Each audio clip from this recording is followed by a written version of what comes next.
We continuously rotate additional personnel and aircrafts into Poland and the Baltics. And here in Australia, more U.S. Marines will rotate through to promote regional stability alongside your diggers.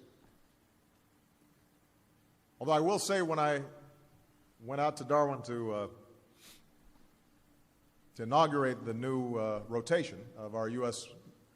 Marines there, the mayor, I think it was, took out crocodile insurance, which disturbed me. This armored brigade will rotate through Europe, including an additional 4,000 U.S. troops.